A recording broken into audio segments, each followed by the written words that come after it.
출애굽기 19장부터 23장까지는 크게 두 부분으로 나눌 수 있습니다.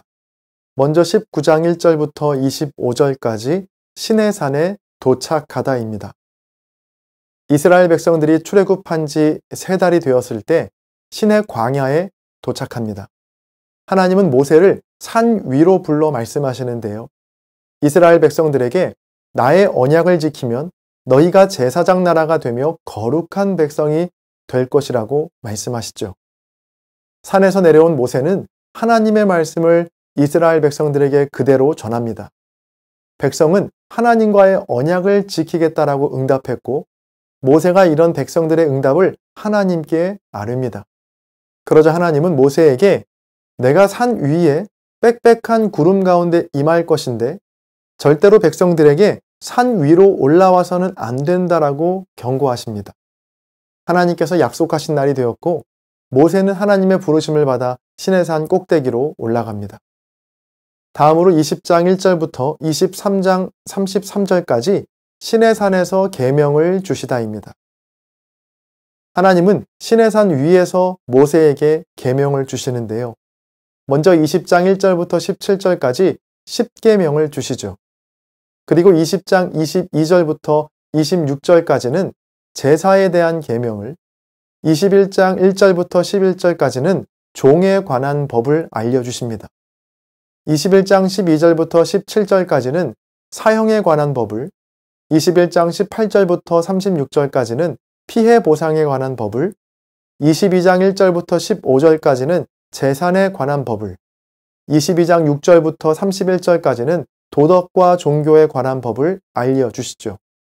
그리고 23장 1절부터 9절까지 정의에 관한 법을, 23장 10절부터 13절까지 안식년과 안식일에 관한 법을, 23장 14절부터 19절까지 3가지 절기, 무교절과 맥추절, 수장절에 관한 법을 말씀하십니다.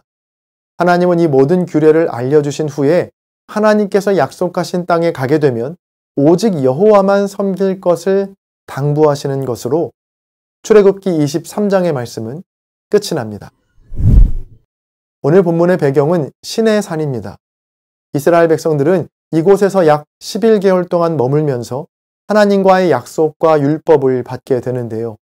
오늘 본문인 출애굽기 19장부터 레위기를 거쳐 민수기 10장까지의 배경이 되는 것이 바로 시내산입니다.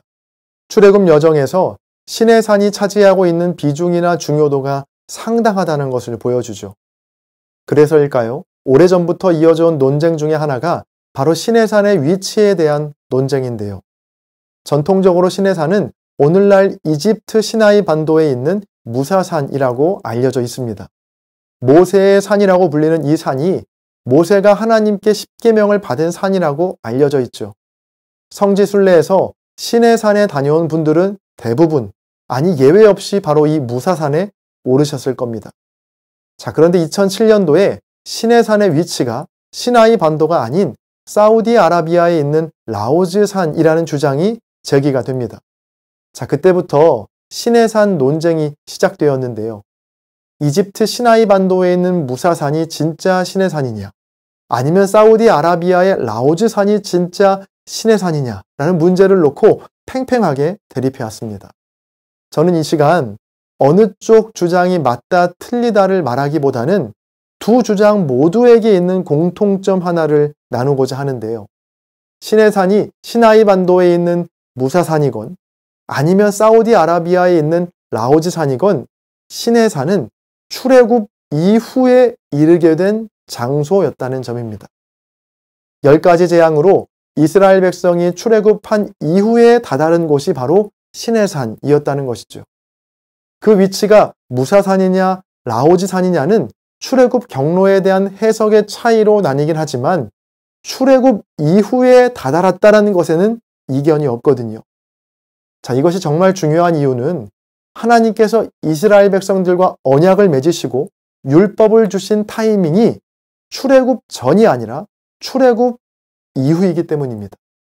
자, 그러니까 하나님은 이스라엘 백성들에게 내 계명을 잘 지키면 너희를 애굽에서 구해주겠다고 율법을 구원의 조건으로 내미신 것이 아니고 무조건적으로 먼저 출애굽을 시키시고 이후의 율법을 주셨다는 것이죠. 출애굽기 20장 1절과 2절입니다. 하나님이 이 모든 말씀으로 말씀하여 이르시되 나는 너를 애굽 땅 종되었던 집에서 인도하여 낸 내 하나님 여호와니라. 아멘. 하나님께서 뭐라고 말씀하시죠? 나는 너를 애굽 땅 종되었던 집에서 인도하여 낸 내 하나님 여호와다. 그리고 이어지는 말씀이 3절 이하에 나오는 십계명의 말씀입니다. 이 순서가 얼마나 중요한지 모릅니다. 순서가 뒤바뀌었다면 어땠을까요? 먼저 십계명과 수많은 율법들을 말씀하시면서 이 모든 것을 잘 지키면 내가 너를 애굽 땅에서 인도하여 내겠다라고 하셨다면 그 말씀을 듣는 이스라엘 백성들의 마음이 얼마나 절망적이었을까요? 자, 물론 그 계명과 말씀들을 지키긴 지켰겠죠. 자, 그러나 그 지키는 마음이 결코 즐겁지 않았을 겁니다. 탈출을 위해 어쩔 수 없이 억지로 숙제하듯 지키지 않았을까요? 그리고 탈출이라는 자신의 목적을 얻고 나서는 그 계명을 소홀히 여겼을 겁니다. 자, 그러나 하나님의 방법은 정반대였습니다. 먼저 그들을 인도하여 내시고 건져내신 후에 계명을 주십니다. 자, 그러니 이스라엘 백성들의 입장에서 이 계명은 구원을 위한 조건이 아니라 나를 구원하신 하나님에 대한 사랑과 충성의 반응이었던 것이죠. 실제로 하나님께서 이스라엘 백성들에게 계명을 주신 이유는 그들을 올가매거나 통제하기 위해서가 아니었습니다. 도리어 그 반대였죠. 세상의 거짓 신들에 대한 자유, 거짓된 미신과 세상의 유혹, 폭력, 미움과 살인으로부터 자유를 주시기 위해 우리에게 주신 사랑의 계명인 겁니다. 하나님께서 우리에게 주신 계명과 말씀들은 경기장에서의 규칙, 그리고 도로에 있는 신호등과도 같습니다. 자, 규칙이 없는 경기를 자유롭다라고 이야기하는 사람은 없을 겁니다. 경기를 하는데 규칙이 없다면 그것만큼 선수를 불편하고 두렵게 하는 게 없기 때문이죠. 규칙이 있기 때문에 선수들은 그 규칙의 테두리 안에서 마음껏 자유롭게 경기를 즐길 수 있습니다. 신호가 없는 도로도 마찬가지입니다. 도로에서 자유롭게 운전할 수 있는 이유는 바로 신호가 있기 때문이죠. 하나님께서 우리에게 계명을 주신 이유도 이와 같습니다. 우리의 삶을 더 풍요롭고 자유롭게 살게 하시기 위해 주신 것이 바로 계명이죠. 때론 그 계명을 지키는 것이 조금 불편하고 답답하게 느껴질 때가 있지만, 자, 그러나 실은 그 계명이 우리를 지켜주고 있다는 것을 깨달아야 합니다. 여러분, 이스라엘 백성들은 출애굽 이후에 시내산을 만나게 되었고 그곳에서 계명을 받게 됩니다. 마찬가지로 하나님께서는 저와 여러분을 예수 그리스도의 십자가 대속의 은혜로 먼저 우리를 죄와 사망에서 건져 주셨습니다. 그리고 하나님은 우리에게 나는 너를 애굽 땅 종되었던 집에서 인도하여 낸 너의 하나님 여호와다라고 하시면서 우리에게 계명을 주시죠. 그 계명은 이러합니다. 너는 나 외에는 다른 신들을 내게 두지 말라. 너를 위하여 새긴 우상을 만들지 말고 또 위로 하늘에 있는 것이나 아래로 땅에 있는 것이나 땅 아래 물속에 있는 것의 어떤 형상도 만들지 말며 그것들에게 절하지 말며 그것들을 섬기지 말라. 나의 하나님 여호와는 질투하는 하나님인즉 나를 미워하는 자의 죄를 갚되 아버지로부터 아들에게로 3, 4대까지 이르게 하거니와 나를 사랑하고 내 계명을 지키는 자에게는 1000대까지 은혜를 베푸느니라. 너는 내 하나님 여호와의 이름을 망령되게 부르지 말라. 여호와는 그의 이름을 망령되게 부르는 자를 죄 없다 하지 아니하리라. 안식일을 기억하여 거룩하게 지키라. 엿새 동안은 힘써 내 모든 일을 행할 것이나 일곱째 날은 내 하나님 여호와의 안식일인즉 너나 내 아들이나 내 딸이나 내 남종이나 내 여종이나 내 가축이나 내 문 안에 머무는 객이라도 아무 일도 하지 말라. 이는 엿새 동안에 나 여호와가 하늘과 땅과 바다와 그 가운데 모든 것을 만들고 일곱째 날에 쉬었음이라. 그러므로 나 여호와가 안식일을 복되게 하여 그 날을 거룩하게 하였느니라. 내 부모를 공경하라. 그리하면 내 하나님 여호와가 내게 준 땅에서 내 생명이 길리라. 살인하지 말라. 간음하지 말라. 도둑질하지 말라. 내 이웃에 대하여 거짓 증거하지 말라. 내 이웃의 집을 탐내지 말라. 내 이웃의 아내나 그의 남종이나 그의 여종이나 그의 소나 그의 나귀나 물은 내 이웃의 소유를 탐내지 말라. 아멘. 자, 이제 선택은 우리의 몫입니다. 이스라엘을 애굽 땅에서 인도하여 내신 하나님, 우리를 사망 가운데서 건져내신 하나님께서 제시하신 이 계명, 이 계명을 지키며 더욱 풍성하고 자유로운 삶을 살 것인가? 아니면 계명을 거부하며 죄악과 사망 가운데 종노릇하며 살 것인가?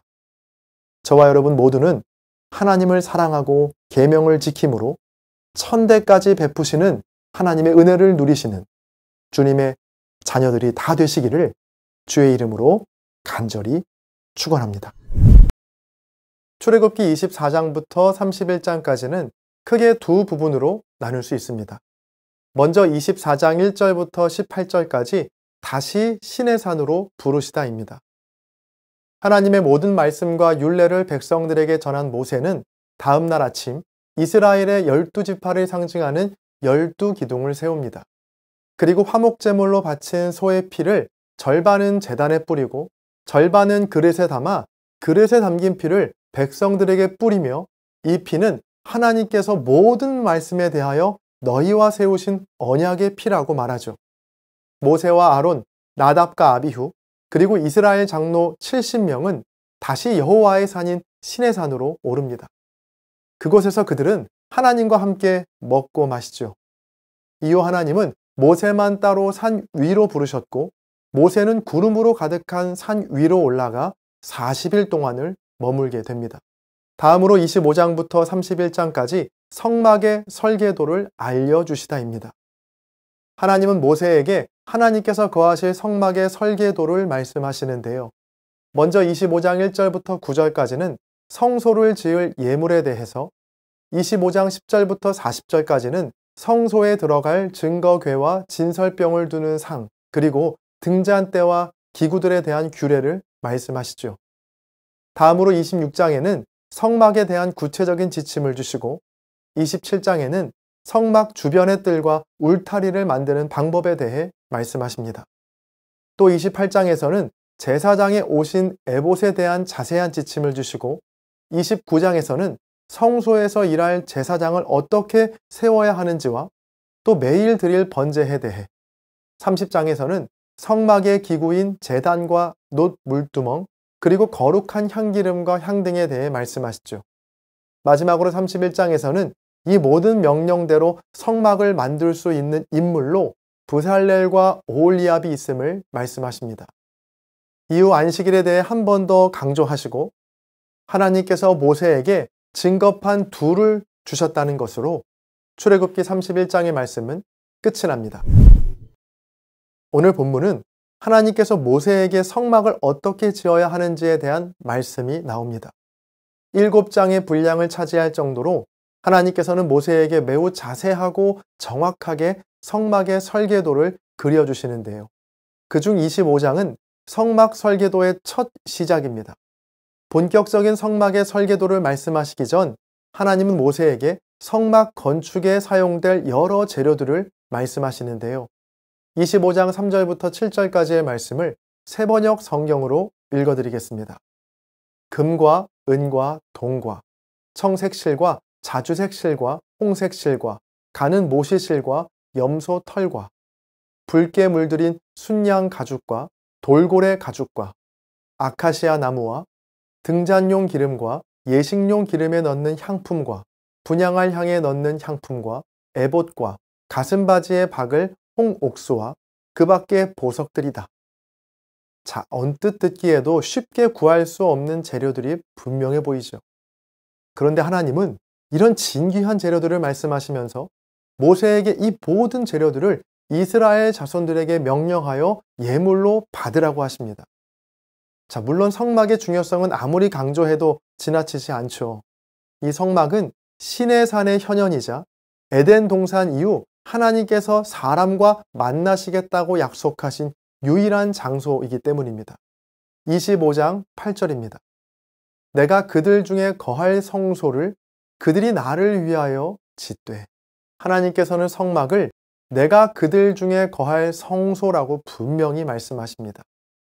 하나님께서 사람들 가운데 찾아오셔서 그들과 만나시겠다고 하는 장소이니까 얼마나 귀중하고 또 중요한 곳이겠습니까? 자, 그러나 이런 모든 것을 다 고려하더라도 성막을 위해 이스라엘에게 요구하신 예물들은 그래도 이해가 가지 않습니다. 430년 동안 종으로 살다가 겨우 애굽을 빠져나와 뜨겁고 메마른 광야에서 전전하는 이스라엘 백성이 아닙니까? 자, 그런 그들에게 금과 은과 돌고래 가죽과 보석들을 가지고 오라니. 자, 그런데 2절에 보면 더욱더 이해할 수 없는 하나님의 명령이 나오는데요. 모세에게 이스라엘 백성들이 예물을 가져 나올 때 기쁜 마음으로 내는 자의 것만 받으라는 명령이었죠. 자, 과할 정도로 값비싼 예물을 요구하시면서 그 예물을 그냥 드리는 것도 아니고 기쁜 마음으로, 자원하는 마음으로 드리라고 하는 이 하나님의 요구가 여러분 이해가 되시나요? 자, 오늘 본문만 놓고 보면 하나님을 벼룩의 간을 빼먹는 마음씨 고약한 강도로 오해할 수 있습니다. 자, 그러나 출애굽기 전체의 맥락 속에서 오늘 말씀을 살펴보면 이런 하나님의 요구를 충분히 이해할 수 있는데요. 자, 출애굽기 11장에 보면 하나님께서 애굽 땅에 마지막 10번째 재앙을 내리시기 전 모세가 백성들에게 이야기하는 장면이 나옵니다. 출애굽기 11장 1절부터 3절까지의 말씀을 역시 새번역 성경으로 읽어드리겠습니다. 주님께서 모세에게 말씀하셨다. 내가 이제 바로에게와 이집트 땅 위에 한 가지 재앙을 더 내리겠다. 그렇게 한 다음에야 그가 너희를 여기에서 내보낼 것이다. 그가 너희를 내보낼 때에는 여기에서 너희를 마구 쫓아낼 것이니 이제 너는 백성에게 일러서 남자는 이웃에 사는 남자에게, 여자는 이웃에 사는 여자에게 은부치와 금부치를 요구하게 하여라. 주님께서 이집트 사람들이 이스라엘 백성에게 호감을 가지게 하시고 또 이집트 땅에서 바로의 신하와 백성이 이 사람 모세를 아주 위대한 인물로 여기게 하셨다. 자, 그리고 마침내 애굽 땅의 10번째 재앙이 일어나게 되고 백성들은 모세의 말을 기억하여 실행에 옮기게 됩니다. 출애굽기 12장 35절과 36절입니다. 이스라엘 자손이 모세의 말대로 하여 애굽 사람에게 은금 패물과 의복을 구하매 여호와께서 애굽 사람들에게 이스라엘 백성에게 은혜를 입히게 하사 그들이 구하는 대로 주게 하심으로 그들이 애굽 사람의 물품을 취하였더라. 430년 동안 종살이하던 이스라엘 백성은 출애굽 시에 그들의 인생에서는 꿈꿀 수도 기대할 수도 없었던 많은 예물들을 취하게 됩니다. 예물을 취하는 방식도 싸움을 통한 약탈이 아닌 하나님의 은혜로 애굽 사람들이 이스라엘 백성과 모세에게 호감을 갖게 하셔서 자원하는 마음으로 기쁜 마음으로 내어주었던 방식이었죠. 그렇게 애굽 사람들에게서 은금 패물과 의복 등을 아무런 힘을 들이지 않고 거저받게 된 겁니다. 자, 그러니까 오늘 본문에서 성막을 짓기 위해 하나님께서 요구하시는 예물들 중에 원래 이스라엘 백성들이 갖고 있었던 것은 아무것도 없었던 것이죠. 모두가 다 출애굽 시에 하나님의 은혜로 애굽 사람들에게서 거저받게 된 것들이었습니다. 하나님 입장에서는 잠시 맡겨둔 것을 돌려받는 격인 셈이죠. 그러니 이런 하나님의 요구는 전혀 부당한 요구가 아닙니다. 도리어 이스라엘 백성들 입장에서는 출애굽 시에 애굽 사람들이 자신들에게 진귀한 예물들을 조건 없이 주었던 이 이해할 수 없었던 사건의 조각이 맞춰지는 순간인 것이죠. 아, 하나님께서 이 성막 때문에 그런 일을 우리에게 허락하셨구나. 하나님의 치밀하고도 섬세한 인도와 계획에 감탄하며 기쁨으로 그 예물을 돌려드려야 함이 마땅하지 않겠습니까? 자, 그런데 모든 백성들이 이런 마음을 품었던 건 아니었습니다. 하나님께서 예물을 받으실 때 기쁜 마음으로 내는 자의 것만을 받으라고 조건을 붙이신 것을 보면 알 수 있죠. 백성들 중에서는 기쁜 마음이 아닌 아까운 마음으로 또 불평의 마음으로 억지로 가져 나온 사람들이 있었습니다. 하나님은 그러한 마음으로 드린 예물은 받지 않겠다고 말씀하십니다. 여러분, 삶을 살다 보면 하나님께서 왜 내게 이런 요구까지 하시나 라는 생각이 들 때가 있습니다. 현재 나의 형편과 생활 수준에서는 감당할 수 없는 무거운 책임과 헌신을 요구하실 때가 있지요. 자, 그러나 가만히 생각해 보면 바로 오늘 이 일을 위해 하나님께서 나에게 부어주시고 맡겨주신 것들이 많이 있었다는 것을 깨닫게 됩니다. 바로 오늘 이스라엘 백성들처럼 말이죠. 출애굽기 25장에서 요구하신 예물들은 실은 출애굽기 11장과 12장에서 하나님께서 애굽 사람들을 통해 이스라엘에게 거저 주셨던 것들이었거든요. 그 사실을 기억한 사람들은 하나님의 명령 앞에 기꺼이 즐거운 마음으로 그 예물을 드릴 수 있었습니다. 자, 무엇보다 하나님께서는 죄와 사망의 종노릇하던 우리를 택하셔서 구원하시고 하나님의 나라와 하나님의 자녀라는 기대할 수 없었던 선물을 우리에게 거저 주셨죠. 그리고 때마다 시마다 우리에게 필요한 모든 것들을 공급해 주시고 살펴주신 분이 바로 하나님이십니다. 그 하나님께 드리는 우리의 시간과 물질과 재능을 아까워하는 것이 아니라 거저 받은 것을 마땅히 돌려드린다는 기쁨과 감사로 주님께 나아가는 저와 여러분 되시기를 간절히 바랍니다. 그럴 때 주님은 초라한 내 인생의 장막에 거하시며 우리를 만나 주실 겁니다. 날마다 기쁨과 감사로 우리 마음에 주님께서 거하시는 성소를 지어갈 수 있는 저와 여러분 되시기를 주님의 이름으로 간절히 축원드립니다. 출애굽기 32장부터 34장까지는 크게 두 부분으로 나눌 수 있습니다. 먼저 32장은 금송아지 사건입니다. 모세를 기다리는 시간이 길어지자 백성들은 불안해하며 자기들만의 신을 만들게 됩니다. 각종 금부치들을 모아서 송아지 형상을 만드는데요. 이스라엘 백성들은 금송아지 상 앞에서 제단을 쌓고 제사를 드립니다. 이 일이 하나님 보시기에 악했습니다. 하나님은 모세에게 이스라엘 백성을 진멸하고 모세와 새로운 일을 시작하시려고 하시죠. 그러나 모세는 하나님께 이스라엘 백성들을 향한 진노를 멈춰달라고 간청합니다. 모세는 하나님께서 이스라엘과 세우신 언약을 근거로 간청했고 진멸하겠다고 하신 하나님은 그 뜻을 돌이키시죠. 여호수아와 함께 산을 내려가던 모세는 백성들의 노랫소리를 듣게 되었고 이에 격분하여 두 증거판을 던져 깨뜨립니다. 모세는 금송아지를 불살라 가루로 만들어 그 가루를 탄 물을 이스라엘 자손들에게 마시게 하죠. 아론을 통해 자초지종을 듣게 된 모세는 하나님 편에 서겠다고 나설 레위 자손들과 우상을 만든 이스라엘 백성들을 처단합니다. 모세는 다시 산에 올라 하나님께 자기 목숨을 담보로 용서를 구했고 하나님은 모세와 이스라엘 백성들에게 다시 기회를 주십니다. 다음으로 33장과 34장은 두 번째 돌판입니다. 하나님은 모세에게 백성들과 약속의 땅으로 가라고 하시면서 모든 것을 다 해줄 테니 나는 너희와 함께하지 않겠다라고 말씀하시죠. 그러자 백성은 모든 장식품을 다 뺀 채로 매우 통곡하며 슬퍼합니다. 산에서 내려온 모세는 회막이라는 곳에서 하나님과 대면하였는데 모세는 끈질기게 하나님의 용서와 동행을 구하죠. 하나님은 모세의 간청을 들어주셨고 돌판 2개를 만들어 시내산에 다시 올라오라고 말씀하십니다. 시내산에서 하나님은 모세에게 처음에 언약을 다시 말씀하시며 10계명을 돌판에 새겨주십니다. 모세가 아론과 백성들에게 시내산에서 받은 말씀을 알려주었고 모세의 얼굴에 생긴 광채 때문에 백성들 앞에 설 때는 수건으로 얼굴을 가리고 하나님을 만나기 위해 회막에 들어갈 때는 수건을 벗었다라는 것으로 끝이 납니다. 금송아지 사건으로 하나님께서 진노하시자 모세는 하나님께 용서를 구하기 위해 다시 시내산에 오릅니다. 그리고 모세는 하나님께 간청하죠. 출애굽기 32장 31절과 32절입니다. 모세가 여호와께로 다시 나아가 여짜오되 슬프도소이다. 이 백성이 자기들을 위하여 금신을 만들어 싸우니 큰 죄를 범하였나이다. 그러나 이제 그들의 죄를 사하시옵소서. 그렇지 아니하시오면 원하건대 주께서 기록하신 책에서 내 이름을 지워버려 주옵소서.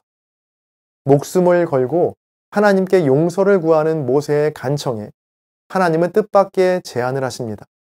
33장 1절부터 3절까지의 말씀입니다.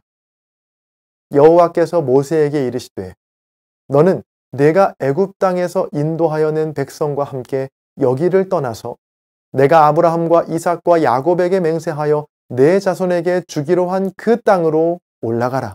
내가 사자를 너보다 앞서 보내어 가나안 사람과 아모리 사람과 헷 사람과 브리스 사람과 히위 사람과 여부스 사람을 쫓아내고 너희를 젖과 꿀이 흐르는 땅에 이르게 하려니와. 아멘. 범죄한 이스라엘 백성들에게 하나님은 전혀 뜻밖의 말씀을 하십니다. 바로 젖과 꿀이 흐르는 가나안 땅으로 인도하시겠다라는 말씀이었죠.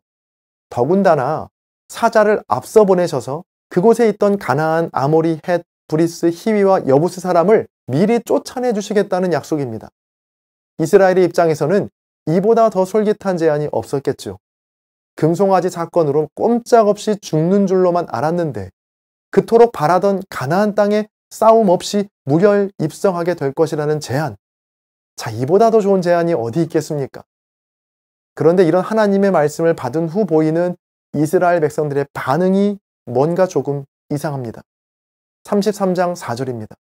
백성이 이 준엄한 말씀을 듣고 슬퍼하여 한 사람도 자기의 몸을 단장하지 아니하니. 만세를 부르며 어서 짐을 싸고 가나안을 향해 달려가야 할 것 같은데 백성들은 도리어 슬퍼하며 자기의 몸을 단장하지 않습니다.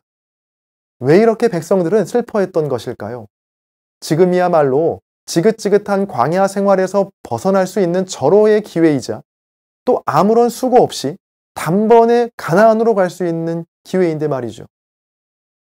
백성들이 슬퍼했던 이유는요, 바로 3절에 담겨 있는데요. 3절입니다. 너희를 젖과 꿀이 흐르는 땅에 이르게 하려니와 나는 너희와 함께 올라가지 아니하리니 너희는 목이 곧은 백성인즉 내가 길에서 너희를 진멸할까 염려함이니라 하시니. 나는 너희와 함께 올라가지 않겠다. 그토록 바라던 가나안 입성을 허락하시고 심지어 모든 적들까지도 단번에 처리해 주시겠다는 하나님의 약속에도 백성들이 기뻐하지 않았던 그 이유, 그 땅으로 올라가라는 주님의 말씀에 누구도 그 자리를 떠나지 않고 가지 않겠다라고 했던 이유는 바로 나는 너희와 함께 올라가지 않겠다는 하나님의 말씀 때문이었습니다. 그토록 바라고 원하던 가나안 땅이었지만 또 가장 빠르고 손쉽게 그 땅을 취할 수 있는 절호의 기회였지만 이스라엘 백성들은 한 걸음도 떼지 않았습니다.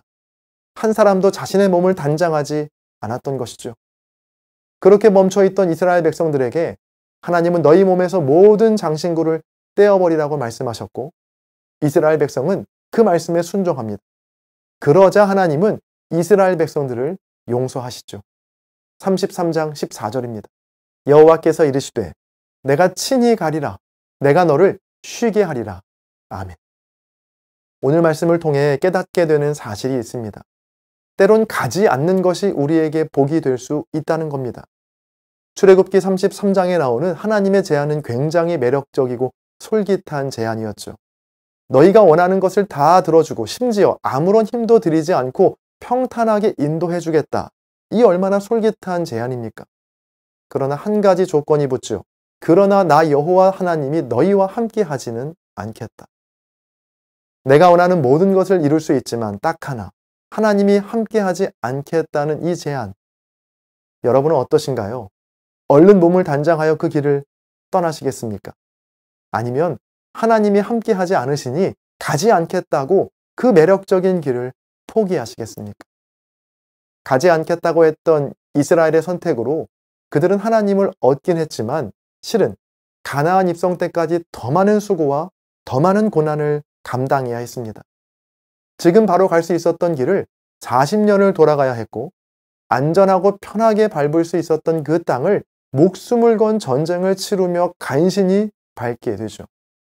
하나님만 포기했다면 쉽게 갈 수 있었던 그 길을 하나님과의 동행을 위해 더 많은 시간과 더 많은 고난을 받게 된 겁니다. 여러분, 오늘도 우리 앞엔 두 가지 길이 놓여 있습니다. 내가 원하는 것을 빠르고 손쉽게 취할 수 있는 그러나 하나님의 임재는 없는 길. 반면 내가 원하는 것을 어쩌면 얻지 못할 수 있는 그러나 하나님의 임재가 있는 길. 여러분은 어떤 길을 선택하시겠습니까? 너희가 원하는 것을 다 주겠다. 모든 어려움도 장애물도 다 없애주겠다. 그러나 나는 너희와 함께 하진 않겠다. 어서 길을 떠나라. 이렇게 말씀하시는 주님 앞에 주님, 가지 않겠습니다. 주님이 함께 하지 않으시면 그 길이 아무리 좋고 아무리 평탄한 길인 것 같아 보여도 그 길 가지 않겠습니다.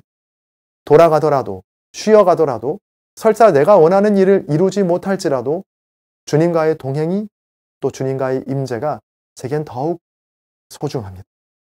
라고 고백하시면서 날마다 주님의 임재와 동행을 사모하며 주님 없는 축복과 기회에 기웃거리지 않고 정직하게 주의 길 걸어가는 저와 여러분 모두가 되시기를 주님의 이름으로 간절히 축원드립니다. 출애굽기 35장부터 40장까지의 내용은 크게 세 부분으로 나눌 수 있습니다. 먼저 출애굽기 35장 1절부터 36장 7절까지 성막 건축을 준비하다입니다. 모세는 이스라엘 자손들에게 안식일 규례를 전한 후에 성막 건축에 필요한 것들을 준비합니다. 모세가 성막 건축에 필요한 예물과 물건들을 말하자 많은 백성들이 자원하는 마음으로 예물을 하나님께 드리죠. 이어서 모세는 앞장서서 성막 건축에 헌신할 부살렐과 오홀리압을 백성들 앞에 소개합니다. 백성들이 아침마다 자원하는 예물을 계속해서 가지고 오자 모세는 예물이 이제 넉넉하니 더 이상 예물을 드리지 말라고 명령합니다. 다음으로 36장 8절부터 39장 31절까지 성막 건축을 시작하다입니다. 부살렐과 오홀리압을 중심으로 본격적인 성막 건축에 돌입하는데요. 36장 8절부터 19절까지는 성막 천을, 36장 20절부터 30절까지는 성막의 뼈대를 만들고 37장 1절부터 9절까지는 언약궤를, 37장 10절부터 16절까지는 진설병을 두는 상을 만듭니다. 또 37장 17절부터 24절까지 등잔대를, 37장 25절부터 28절까지 분향단을, 38장 1절부터 7절까지 번제단을 만들죠. 38장 8절에는 놋 물두멍을, 38장 9절부터 20절까지는 성막들을, 39장 1절부터 31절까지는 제사장이 입을 옷을 만듭니다. 마지막으로 성막 건축을 완성하다입니다. 성막 건축을 무사히 다 마친 뒤에 여호와의 영광이 성막에 충만하여 낮에는 여호와의 구름이 성막 위에 있고 밤에는 불기둥으로 함께했다는 것으로 출애굽기 40장의 말씀은 끝이 납니다. 기시감이라는 말을 들어보셨나요? 프랑스어로 데자뷰라고도 불리는 이 말은 처음 보는 대상이나 처음 겪는 일을 마치 이전에 본 것 같은 이상한 느낌이나 환상을 뜻합니다. 처음 만나는 사람과 사건 앞에서 마치 전에 만났던 것과 같은 익숙한 느낌을 받는 것이죠. 출애굽기를 자세히 읽어오신 분들은 아마 오늘 본문 말씀을 읽으시면서 이런 기시감을 느끼셨을 겁니다. 출애굽기 35장부터 모세와 이스라엘 백성은 본격적으로 성막을 만들기 시작하는데요. 시내산 위에서 하나님께 받은 설계도대로 만들기 시작합니다. 이 성막 만들기의 핵심은 바로 말씀 그대로였습니다. 성막은 모세의 번뜩이는 아이디어나 애굽에서 보았던 근사한 건축물을 떠올리며 만든 것이 아니었거든요. 하나님께서 직접 디자인하시고 설계하신 것을 모세에게 말씀해 주십니다. 그래서 성막 제작에 대한 말씀을 읽다 보면 어디선가 본 듯한 구절들이 나오죠. 실제로 출애굽기 36장부터 39장까지의 내용은 지난 출애굽기 25장부터 31장까지 말씀의 반복입니다. 하나님께서 모세에게 말씀하신 그대로 성막을 지었기 때문이죠. 언뜻 보기에 오늘 본문 말씀은 아무 의미 없는 반복으로 보일 수 있어요.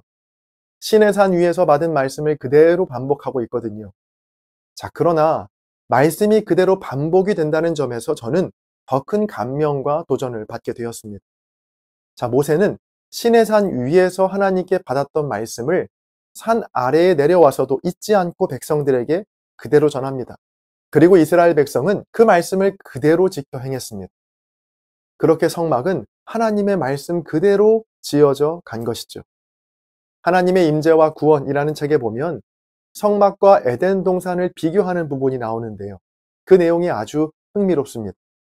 창세기에서 하나님께서 말씀으로 세상을 창조하실 때 하나님이 이르시되 라는 말을 7번을 반복하시는데, 재미있게도 성막 건축을 위한 지시에서도 여호와께서 이르시되 라는 말이 똑같이 7번이 등장합니다. 또 에덴 동산과 성막 모두 금과 귀한 보석 그리고 그룹을 언급하고 있죠. 마지막으로 창조 기사가 끝날 무렵 7째 날에 하나님이 안식하신 것처럼 성막 건축에 관한 마지막 지시도 출애굽기 31장에 있는 안식일을 거룩하게 지키라는 것으로 끝이 납니다. 자, 이처럼 에덴 동산과 성막은 유사한 점이 많은데요. 결정적으로 죄가 들어오기 전 에덴 동산은 하나님의 말씀이 그대로 이루어지는 곳이었습니다. 하나님께서 천지를 창조하실 때도 말씀으로 창조하시고 하나님께서 말씀하시니 모든 것이 그대로 되었습니다. 자, 그러나 선악과를 먹지 말라고 하신 하나님의 말씀이 그대로 이루어지지 않을 때 에덴 동산의 비극이 찾아옵니다. 그렇게 인간은 하나님과 함께 거닐던 에덴 동산에서 쫓겨나게 된 겁니다. 자, 그때부터 이스라엘 백성들의 거주지는 에덴 안이 아니라 에덴 밖이 되었습니다. 그렇게 에덴 밖에서 생활하던 이스라엘 백성에게 이 성막은 굉장히 특별한 의미를 갖습니다. 바로 에덴 동산 이후 떠나신 하나님의 영광과 임재의 회복이자 하나님께서 친히 그들 속으로 들어오시는 놀라운 임재의 사건이기 때문입니다. 그러니 성막 제작에 있어 가장 중요한 건 역시 말씀 그대로였습니다. 다시 에덴에서의 실수를 반복하지 않기 위해 말씀 그대로 지키고 말씀 그대로 순종하는 것이 가장 중요했던 겁니다. 이런 맥락에서 오늘 본문의 말씀을 대하면 얼마나 은혜가 되는지 몰라요. 같은 말씀이 반복되는 것이 지겨운 게 아니라 감격스럽게 다가옵니다. 말씀 그대로에 실패했던 에덴 동산이 다시 이스라엘 공동체 속에 성막이라는 이름으로 새롭게 세워지는 놀랍고도 위대한 장면이거든요. 이전의 실수를 반복하지 않기 위해 모세는 산 위에서 들었던 말씀을 그대로 백성들에게 전달하고 백성들은 그 말씀 그대로 성막을 제작합니다. 여러분, 저와 여러분의 삶이 주님이 거하시는 또 주님의 영광이 함께 하시는 거룩한 성전이 되기 위해서는 필요한 것이 하나 있습니다. 그건 바로 말씀 그대로의 삶입니다. 주의 말씀이라면 그대로 듣고 그대로 따르는 순종이 있을 때 우리의 삶은 주님이 거하시는 아름다운 성막으로 지어져 갈 줄 믿습니다. 오늘 하루 말씀 그대로에 도전해 보시는 건 어떨까요? 어떤 것은 내 생각과 같아서 취하고 어떤 것은 내 생각과 맞지 않아 버리는 것이 아니라 주님이 말씀하시는 그것이 내게 가장 좋은 것임을 믿고 어떤 말씀이든지 말씀 그대로 행하는 순종의 삶. 성막에 대해 지시하셨던 하나님의 말씀이 성막을 만들 때 다시 그대로 그 말씀이 이루어졌던 것처럼 우리의 삶도 하나님의 말씀이 그대로 반복되어 울려 퍼지는 우리의 삶 전체가 세상 사람들이 보기에 성경으로 읽혀지게 되기를 바랍니다. 출애굽기 묵상을 마치며 저와 여러분 모두가 하나님의 영광이 임하는 거룩한 성전된 삶이 되기를 주님의 이름으로 간절히 축원드립니다.